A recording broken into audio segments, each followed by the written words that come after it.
So, is it always possible to start small? So, I'm the type of guy that when I think about making a change in my life, maybe it's changing some habits, maybe it's something I want to do in business or when even someone in my family is like, "Hey, I want to do this cool thing." I'm like, one of my things that I often tend to think about is, well, how could I start like if the goal or the objective is kind of a big one, right? It seems a little bit out of reach right now. What could I do in a small way to achieve that goal? So here's the question for today. Is it always possible to start small on a project? Or are there some goals, some things that are so audacious that it's impossible to start small? That to start small actually guarantees failure. The only way to have a shot at success is to go big.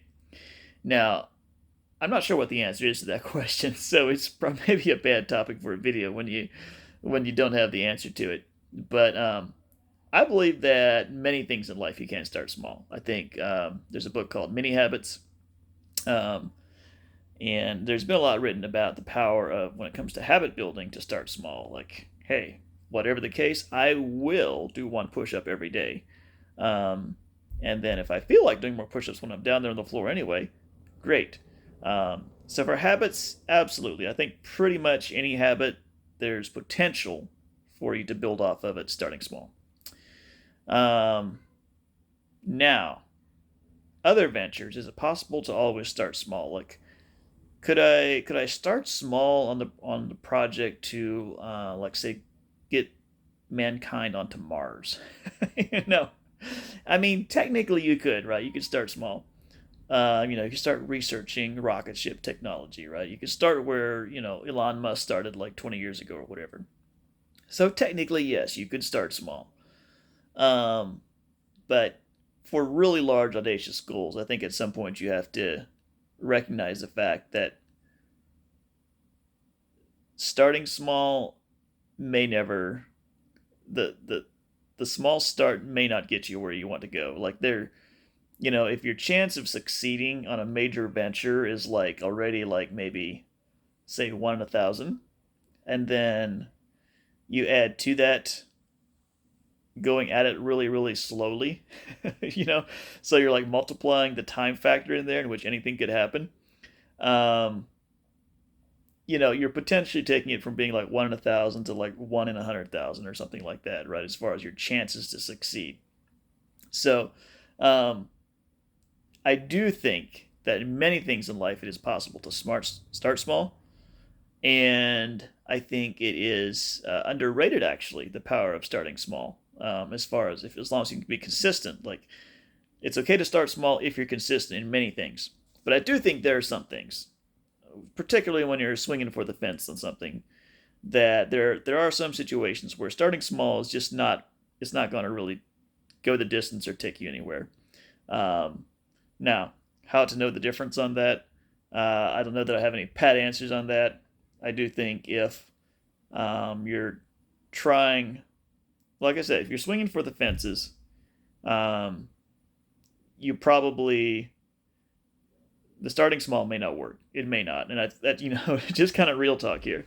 There may be certain cases where it does. Um, there is a principle in the Bible of sowing and reaping, and it's this idea of putting a seed in the ground, and over time, that seed grows up into a plant and bears fruit. And so, can you plant small seeds? I mean, Jesus used the example of the mustard seed. It's like a really tiny seed, but it grows up into this big plant. So, absolutely, small seeds can grow into big plants. But I think the thing to realize is that often, not always, I don't even know how often, I guess. So, I'm gonna say this, and I'm gonna let you, I guess, analyze to see whether it's true. I think often small seeds take. I don't know if I even want to speak that actually. I was gonna say that small seeds take a long time to grow into large trees, and I think that can be the case. But it is possible when combined with the power of the supernatural. When God is involved, I think He can take a tiny seed and make it grow into something big very fast. Um, One thing to note: I don't know why God doesn't always take our seeds and grow the thing faster. But um, I suspect that sometimes in the meantime, he's equipping us to handle the result of that seed, that fruit. Um, and if we were to plant a seed one day and wake up the next with a giant tree or a giant result, we might not be, from a character, a skills, whatever standpoint, we may not be in a place that we're ready to handle it. Whereas when it grows a little more slowly, it can allow us time for God to develop us. So it's interesting to consider because I think,